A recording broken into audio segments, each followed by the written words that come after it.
3.000 días que no la pasé nada bien, ¿no? Porque apenas me detienen, me llevan a la comisaría, me tienen 10 días en la comisaría y después de ahí me llevan al penal. En el penal se surgen muchísimos movimientos dentro del penal, en la celda y en el pabellón que estaba, comienzan a colocar cámaras por todo lado, incluso cámaras hasta la misma celda que yo tenía, donde yo estaba alojada. Y después tenía una guardia cárcel que me seguía a todos lados. Yo iba al baño, estaba la guardia cárcel. Me iba para el patio, estaba la guardia cárcel. Donde iba, estaba la guardia cárcel. Incluso cuando entré a la cárcel me dijeron, usted a partir de ahora, usted no piensa, usted viene sola y se va sola. Usted no tiene que defender a nadie acá. Deja la política a un costado, deja todo en la puerta de la entrada del penal. Después, por supuesto, que vinieron los aprietes, quería el médico, por ahí no me dejaban ir al médico, o quería que mi familia me entre a visitar y le pedían 10.000 papeles, o lo revisaban de pie a cabeza, lo desnudaban entero.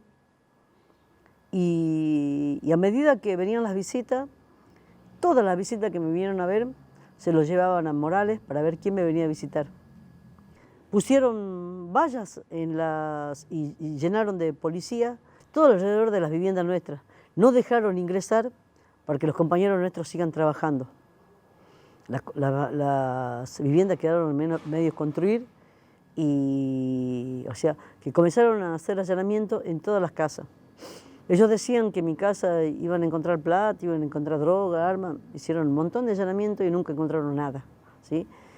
Unas valijas que lo olían los perros y decía que según los perros habían detectado que en esas valijas vacías había plata y dólares y droga, una locura. Entonces yo no sabía que los perros tenían eso de que te detecten lo que había droga y las valijas vacías. Y más, hicieron todo un circo, pusieron en el patio de mi casa todas las valijas amontonadas y abiertas. Después de 6 meses de estar presa, a mí me citan tres jueces, el abogado del Estado, donde me piden que firme una declaración mía que decía que toda la plata que nosotros nos daba la Nación para construir vivienda, que no se construyó la vivienda, pero se las pasábamos a Cristina y a Máximo. Cuando eso nunca fue así. Y yo le dije que no iba a firmar porque eso nunca fue así. Eso es mentira, le dije.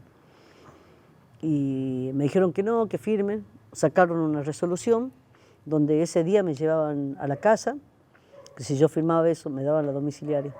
Y comenzaban las vacaciones de invierno, hacía mucho frío y llovinaba ese día y me dijeron, uno de los jueces me dice, bueno, mira, hace una cosa, Milagro, si vos lo querés pensar, que pasen las vacaciones de invierno y de ahí vos venís y firmás esto y te vas a la casa. Y hasta ahí yo tenía entre 6 y 7 causas que me habían armado. Ellos me limpiaban de la causa y después a los 2 o 3 meses recuperaba la libertad. Esa era la propuesta de ellos. Y como le dije que no tenía nada que pensar, que eso nunca pasó, y la verdad que eso nunca pasó, eso fue mentira esto. Ellos a toda costa querían meter a Cristina y a Máximo. Y el día lunes lo detienen a mi marido.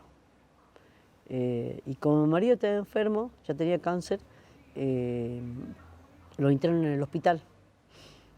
Y el día viernes de esa misma semana que lo internan a mi marido, lo secuestran a mi hijo Sergio, el mayor, lo secuestran a él, lo llevan a Salta, le forran una paliza de esa que no se puede levantar y me lo violan.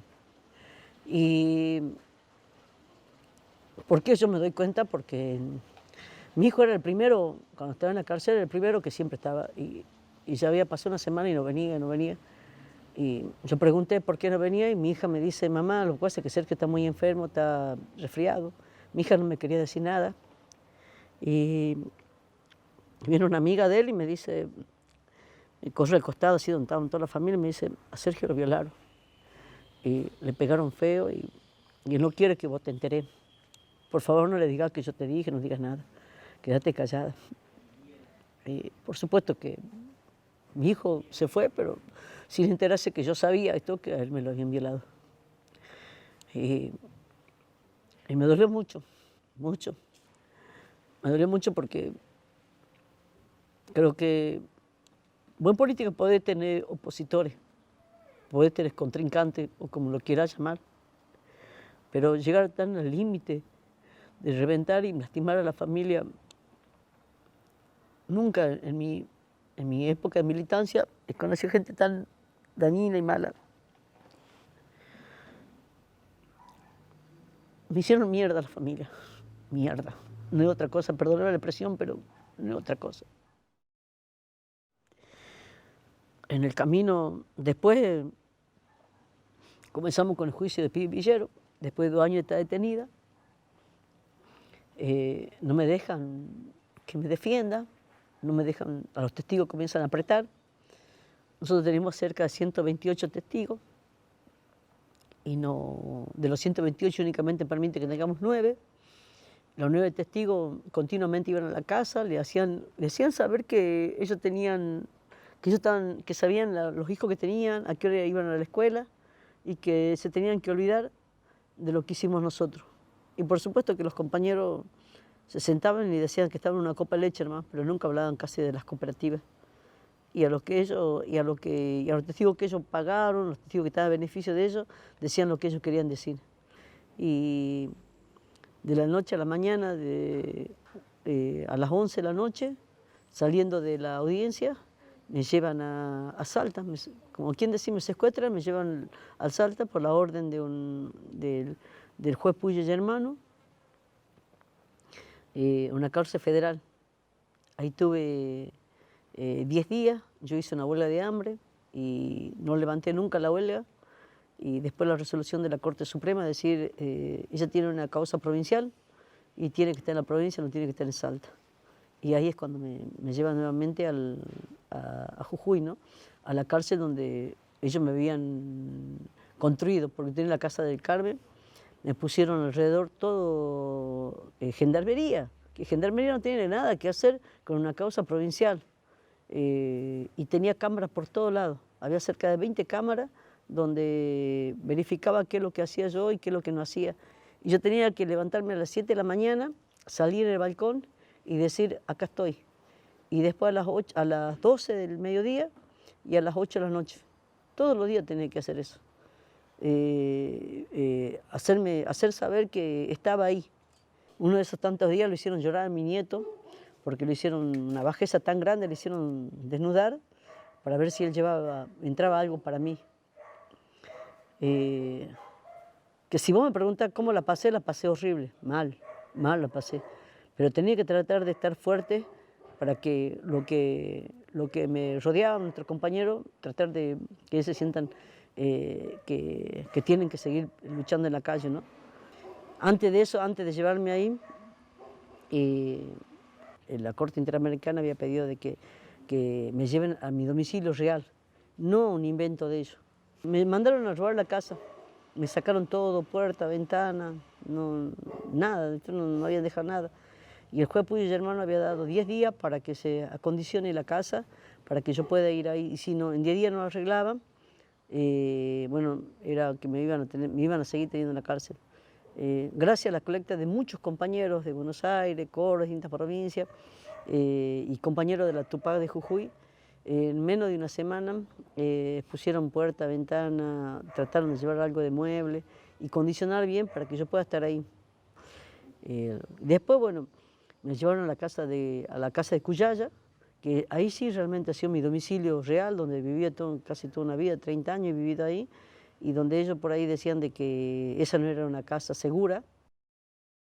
Mi marido se comenzó a deteriorar en la salud, perdí a mi hijo, que no pude estar al lado de él porque después que me lo secuestran, él quedó muy mal, mi hijo, muy mal, y se dedicó a drogarse y yo no pude ayudarlo a él para que salga de la droga. No lo pude ayudar a mi hijo. Yo quería ayudarlo a mi hijo para que salga de ahí. Yo sé que él iba a salir de ahí si yo estaba al lado de él. Y en menos de 6 meses lo perdí a mi marido, lo perdí a mi hijo. Mis 2 piezas fundamentales en mi vida, ¿no? Porque mi hijo era el que militaba al lado mío, el que siempre donde yo estaba, él iba. Y mi marido era, como quien decía, mi sombra, ¿no? Mi sombra en el amor, en la dulzura. Creo que es el hombre que muchos hubiesen querido tener por la capacidad y la pureza que él era, ¿no? Y mi enfermedad comenzó a avanzar. Me acuerdo que reiteradas veces los abogados pedían que me traigan a Buenos Aires para poderme operar de trombosis que me salió la pierna después de una operación. Y no me dejaban los médicos judiciales de Jujuy porque decían de que yo estaba inventando, que no era así. Y después cuando comenzamos a mandar los estudios a la Fundación Favarolo, uno de los médicos de la Fundación Favarolo dice que se reitere nuevamente el informe porque él en los estudios veía otra cosa, veía que la pierna izquierda estaba mal y que sí realmente tenía un avance bastante grande sobre la trombosis. Y después de ahí, bueno, con mucho informe y presentaciones y pedido de la Fundación Favarolo, otorgaron la autorización, después de casi un año. Cuando me operan, la vena principal, que es la vena aorta, no se podía destapar, ya está prácticamente, no sirve esa vena, y tuvieron que filtrar por otra vena mucho más finita, donde en este momento está irrigando la sangre por ahí, ¿no? Que estoy todos los días, de lunes a viernes, con rehabilitación, continuamente, y sigo haciendo ejercicio. Me agarra cada 2 por 3 una alergia muy fuerte, donde se me hincha la cara, se me hinchan los brazos, el cuerpo, y ahora estamos viendo, ya es la 4ª vez que se cambiaron las pastillas para ver qué pastilla me va a hacer efecto, para que una vez por todas pare la alergia esa fuerte que tengo. Y había dejado de tomar los calmantes para la pierna y ahora volvió otra vez de nuevo por nuevamente que me volvió a surgir los dolores de la pierna y el hinchazón en la pierna, ¿no? Aún así, la justicia de Jujuy pide que se me traslade nuevamente a Jujuy porque ellos dicen de que mi rehabilitación tiene que ser en Jujuy. Por supuesto de que no es lo mismo estar acá al lado cerca del hospital que estar en Jujuy, ¿sí? Porque no estoy nada bien de salud y yo sé que lo hacen para seguir hostigándome. Cuando vine para acá estuve sin pulsera 2 meses. 2 meses estuve sin pulsera y sin embargo nunca hice el intento de escaparme de nada. Cumplí con todas las reglas que me pedían, pero aún así después de 2 meses de estar acá, la justicia de Jujuy obliga a que me pongan una pulsera, que en este momento la tengo, la pulsera, y yo la verdad que por ahí decía, ¿no? Pero si en 2 meses no me escapé, ¿qué voy a hacer? Si yo lo único que quiero es curarme, quiero demostrar a los médicos judiciales de Jujuy que sí realmente estaba enferma y que lo mío no era una payasada, ni tampoco era porque quería fingir que estaba enferma. Y bueno, y en estos 3.000 días tengo 21 causas, donde continuamente Morales tiene los fantasmas de que quien te habla siempre está detrás de todos los males que le pasa a él. Cuando uno ve de que realmente él es el que, hoy de todo lo que él a mí me culpaba, uno se pone a ver y es él el que ha matado de hambre al pueblo jujeño, el que se apropió de las tierras del pueblo originario, el que hizo grandes negocios con el litio, el petróleo y la marihuana y que nunca rindió cuenta de la recaudación de todo eso. ¿Quién es el delincuente? Las casas nuestras se miran y se tocan. Nosotros nos dedicamos a trabajar.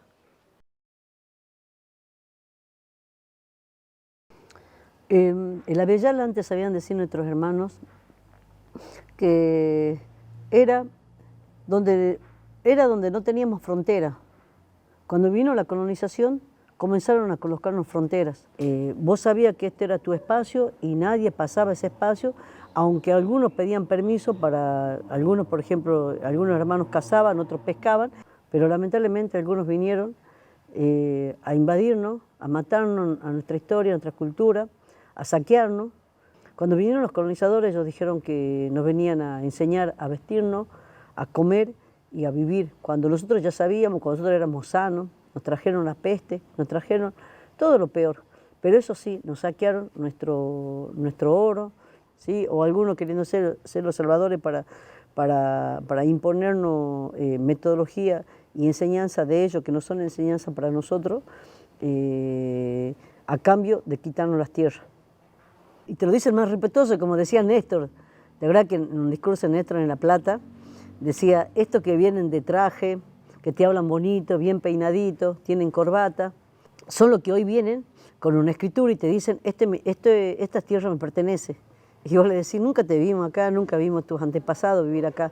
Si uno va al norte, nos estamos quedando sin agua por la explotación del litio. Muchas comunidades de aborigen se quedaron sin tierra, que hasta hace poco estuvieron al costado de la ruta pidiendo que le entreguen a su tierra y que le devuelvan, ¿no? Porque hubo una ley que aprobó cuando era senadora Alicia Kirchner, donde había que respetar el territorio de los pueblos originarios y había que entregarle si no se le había entregado. Muy bien lo de Alicia, pero lamentablemente el Estado se dedicó a hacer comisiones de comisiones para discutir el territorio, para ver el territorio, y te dicen porque la ley y el decreto dice que el Estado se puede apropiar porque tenemos que explotar el petróleo. Entonces vos decís, ¿cómo?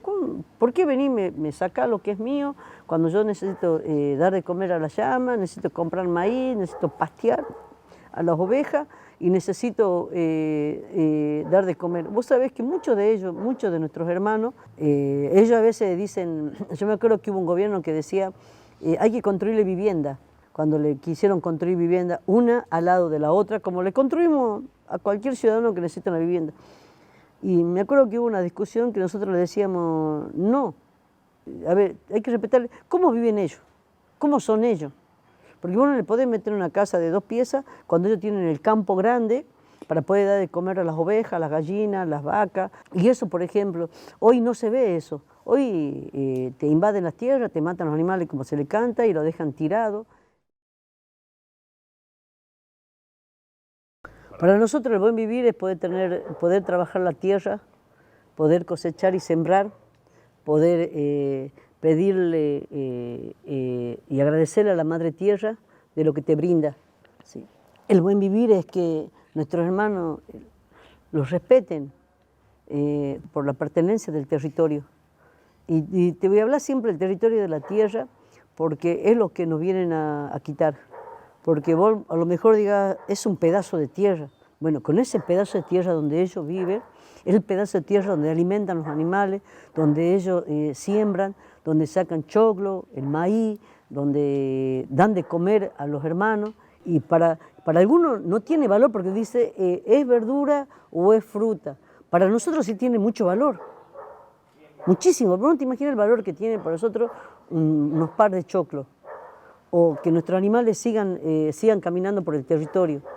Vos no sabés cómo muchos hermanos nuestros han llorado cuando le sacaron en Perico, le sacaron a los pequeños productores las tierras para plantar marihuana.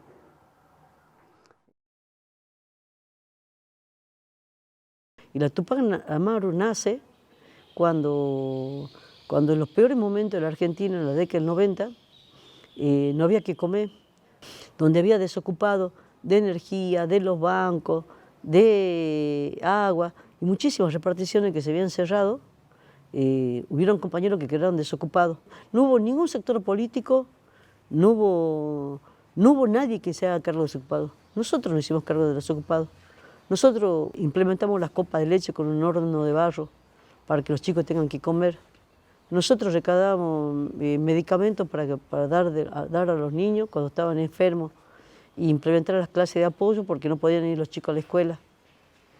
Había que cubrir las necesidades del pueblo argentino que estaba mal. Mal estaban, pero estaban muy mal. Por supuesto que nació la Tupac Amaru, nació los compañeros de la Corriente Clasista y Combativa, la CCC y otras organizaciones sociales que comenzaron a nacer. No queríamos que nos den planes, bolsas de mercadería o un proyectito. Queríamos que nos den trabajo genuino. Y hoy a las organizaciones sociales como que somos un estorbo para el país.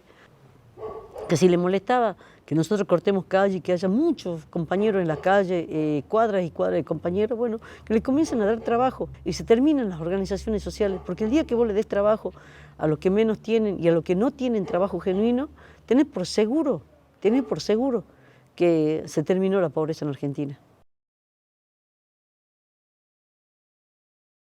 En ese tiempo no estaba muy fuerte el feminismo. Y me acuerdo que cuando teníamos las primeras cooperativas, hicimos asamblea, nosotros teníamos cerca de 700 delegados, y le dijimos, bueno, hagamos la lista de los compañeros, mirá, ¿no? De los compañeros que van a trabajar en obra. Y todo el mundo aplaudía. Se levantó una compañera, pidió la palabra y me dijo, flaca, yo quiero trabajar en cooperativa. Milagro le responde, compañera, pero ese trabajo pesado para los hombres, las mujeres no, ¿cómo usted va a levantar una bolsa de cemento? ¿Cómo usted va a trabajar usted no conoce nada de electricidad, no conoce nada de plomería, ¿cómo va a levantar un bloque? Y esa compañera me dijo, yo vivo con mi suegra, tengo 6 chicos y estoy soltera, mi marido se mandó a mudar. Y mi suegra me tiene en la casa, pero quiero tener mi propia casa, quiero construir mi propia casa, voy a aprender. Y por supuesto que esa compañera habló y el resto de las compañeras también se levantaron y dijeron, yo también quiero trabajar, soy madre soltera. Y los muchachos, por supuesto, decían, ¿qué tenés mujeres acá? ¿Qué mujeres? Por ejemplo, en Jujuy son machistas la mayoría de esto, con mujeres, no, va a ser para retroceder. Y la asamblea, el 80% dijo que ingresen las mujeres en la construcción. Impresionante porque las compañeras aprendieron rápido y ellas mismas pudieron recibir su propia vivienda. Y para mí fue una enseñanza de que a veces uno subestima en algunas cosas el hombre y la mujer, o la mujer y la mujer, o el hombre y el hombre, sin discriminación alguna. Pero después vos sos solidario con el otro, de la necesidad del otro. Algunos te dicen, no entendemos por qué vos te haces cargo de del problema que tiene el otro. Porque tengo claro de que el problema del otro es mi problema, porque algún día me puede pasar a mí lo que le pasa al otro. Cuando a mí me meten presa en el 2016, algunos decían, no me va a tocar a mí. Entonces vos decís, con el tiempo te va a tocar, no porque uno lo desee, sino porque el tiempo le toca. Y vos fíjate, hoy hubieron muchos hermanos y compañeros que fueron detenidos y procesados, porque primero fueron por mí y creyeron de que nunca nos iba a tocar a ellos, y hoy le tocaron a ellos, porque hay sectores políticos, gremiales, organizaciones sociales, dirigentes, que estuvieron con causa, y están con causa. Y los hermanos de los pueblos originarios pasaron lo mismo, por defender el territorio.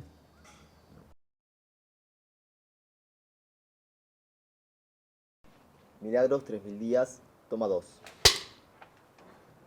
¿Cuál justicia? ¿La de ahora o la de antes? ¿Cuáles son las justicias? A ver, comencemos por lo malo. La justicia de ahora me parece nefasta, porque la justicia se convirtió en un partido político. Yo por ejemplo no he visto ningún juez, ningún fiscal que vaya a los barrios, a los asentamientos, a las comunidades, para ver cuál es el conflicto. Y cuando van, únicamente lo hacen para mostrarte una cédula que te dicen que ya no es más tu territorio, o para meter preso. Y esa justicia que responde únicamente a los sectores políticos es la justicia que no tendría que existir. La Corte Suprema, cuando después de 4 años, 3 años, casi 4 años, ¿sí? Estuvo el expediente de los pibes viseros, sacaron una resolución que uno de los artículos decía de que me confirmaban los 13 años de sentencia, y después el otro artículo decía de que ellos justificaban de que no se podían inmiscuir en las problemáticas de las provincias, de la justicia de la provincia. Entonces, ¿para qué nosotros fijamos otra instancia de la Corte Suprema? Para que revisen el expediente y para que vean que no he podido defenderme, no pude poner los testigos que quería, no pude poner las pruebas que quería, y que esa causa fue fabricada, con apriete algunos testigos, ¿sí? O otros pagados, u otros le dieron beneficio para que tengan un contrato en el Estado. Se armó una justicia a favor de Gerardo Morales. Y los jueces tenían que haberse puesto firmes. Por supuesto que muchos de ellos te decían, sí, pero me van a hacer, me aparece en una causa que no tengo y soy juzgado en la legislatura. Porque eso es lo que hacen con los jueces y los fiscales que no querían hacer los distintos caprichos que ellos querían, ¿sí? Primero fueron por mí, que como hace un rato decía, de que muchos creían de que no le iban a tocar a ellos porque ya está, la Milagro Sala encanada, no iba a haber corte de ruta, como decía Morales, y los conflictos, no había conflicto en Jujuy, pero si vos ves hoy, hay un montón de conflictos, porque no solo fueron por las organizaciones sociales, sino que fueron por los territorios de los pueblos originarios, fueron por los sindicatos, fueron por los sectores políticos, fueron por todo.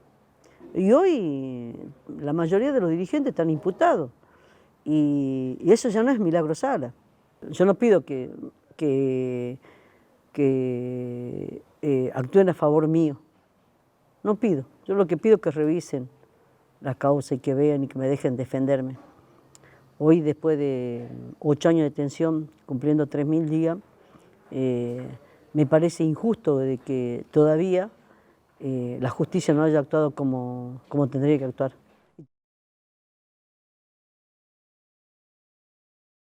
Mira, y fueron disciplinando a varios, con el ejemplo, porque no te olvides que la Tupac Amaru es una organización grande, es una organización que nos tuvimos que enfrentar con varios sectores políticos y empresarial. Uno de los que primero nos enfrentamos fueron con Blaquier, responsable del gran genocidio que hubo en Ledesma y en Calilegua, con la desaparición de muchos compañeros. Nos enfrentamos a las empresas de construcciones que les habían dado lo doble de lo que nos daban plata a nosotros para construir las viviendas y no las construían porque hasta que no le actualizaban los precios del material no seguían construyendo.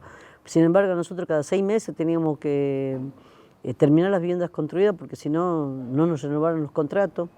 Teníamos verificación del Ministerio de Infraestructura, teníamos verificación del municipio. Continuamente teníamos, como quien decía, la lupa encima nuestro. No así de las empresas. Las empresas le daban 200 viviendas para construir y te vuelven a retirar y ellos decían paraban la obra y te paraban la obra cuanto el tiempo que ellos querían. Nosotros lo teníamos que hacer en 6 meses y ellos las 200 viviendas lo hacían en 4 o 5 años.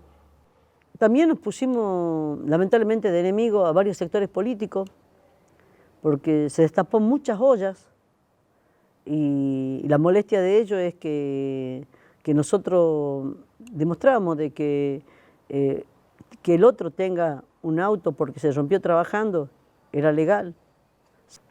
Y cuando los compañeros nuestros comenzaron a trabajar, comenzaron a ganar su sueldo, se podían comprar una zapatilla Adidas, se podían comprar lo que ellos querían, podían tener una tarjeta. Y que eso no se podía hacer, porque por el solo hecho de ser pobre te discriminaban. Y la molestia fue de mucho, ¿no?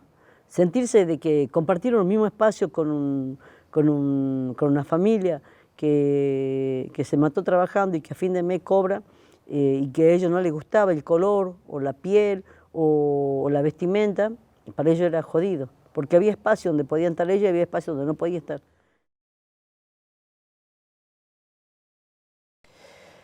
Mirá, lamentablemente hay sectores políticos que no hacen autocrítica de lo que fallamos, ¿no?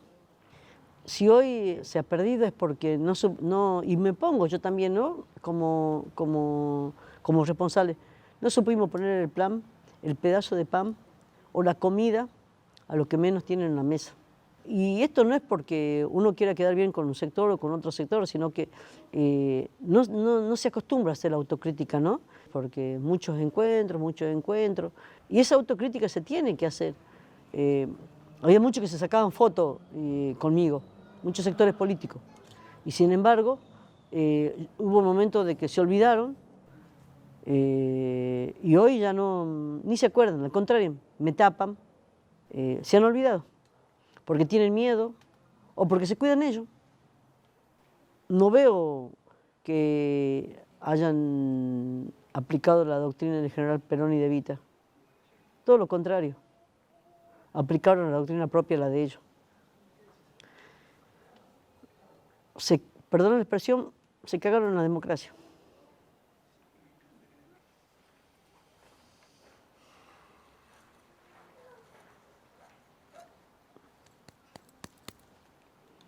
Los viejos dirigentes tenemos que dar un espacio para que avancen los jóvenes. Hoy necesitamos mucha dirigencia jóvenes, porque quizá ahí los viejos dirigentes tenemos algunas ñañas, ¿no? Como diríamos. Y en algún momento fuimos egoístas porque no supimos preparar cuadros políticos jóvenes. Y yo creo que con todo lo que hoy está pasando en el país, en algún momento va a surgir alguien. Va a surgir un líder, ya sea varón o mujer, que nos encaminen políticamente y que entre a defender a los que menos tienen. Pero nosotros, lo que ya pintamos cana y lo que somos viejos dirigentes, no supimos, ¿sí?, hacer un paso al costado en su debido tiempo. Y hacer un paso al costado no significa que te vayas de política, sino significa que des lugar a que los jóvenes comiencen, así se equivoquen, así como nosotros cuando éramos jóvenes nos hemos equivocado y nos volvimos a levantar. Hay que dejar que los jóvenes se equivoquen y que se vuelvan a levantar. Hay una masa muy importante de jóvenes que militan y que los viejos dirigentes no le estamos dando lugar.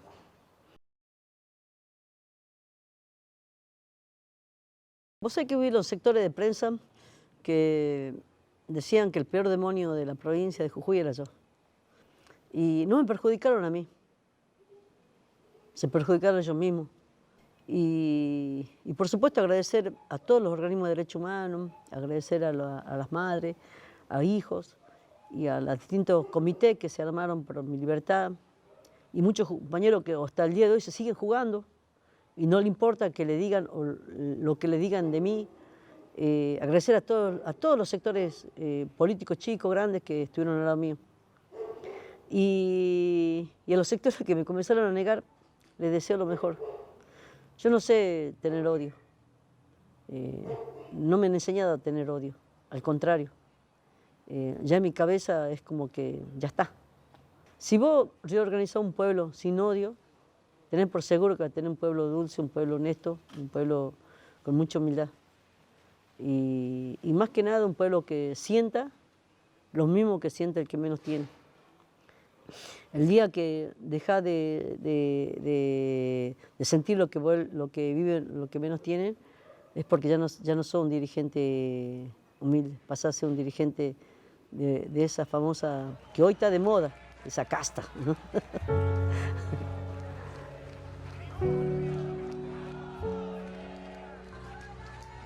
Poder caminar por nuestro Avellala tranquilo y poder decir que somos todos iguales y que no hay diferencia. Es mi sueño, ¿no?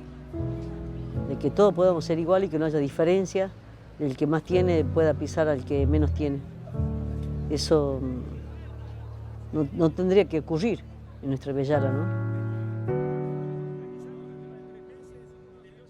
Y milagro que no cambió, pero mucho más reflexiva.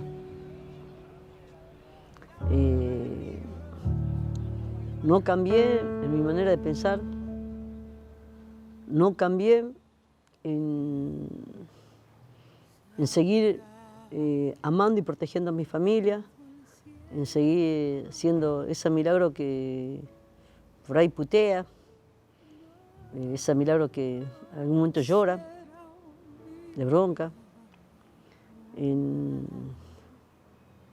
amar a mi pueblo y no arrepentirme de todo lo que hice, porque no me arrepiento. No. Y si me preguntas si lo volvería a hacer, sí, lo volvería a hacer. Lo volvería a hacer y lo volvería a hacer, pero ya con la experiencia, mucho mejor. 3000 días. No pudieron disciplinar. Pudieron un tiempo, pero ese tiempo se terminó. Lo que más me dolió es que me hayan negado y me tapen en un gobierno nacional y popular.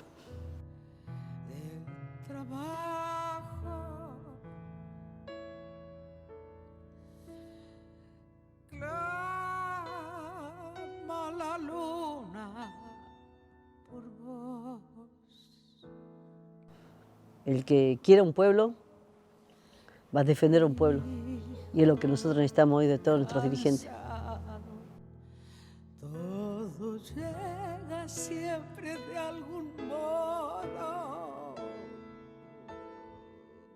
Cargas con todo el dolor.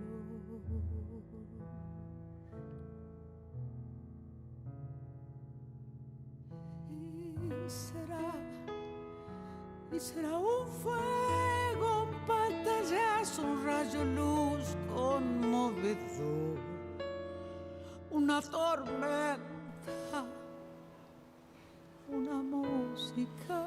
Bueno, terminamos. Y será un fuego, un pantallazo, un rayo de luz conmovedor, una tormenta,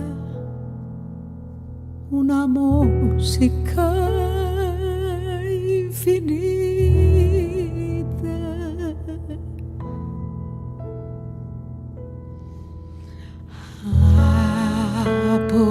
Apocalipsis de abajo, no será un día normal. Fiesta en la calle, todo llega siempre de algún modo. Las profecías se dan.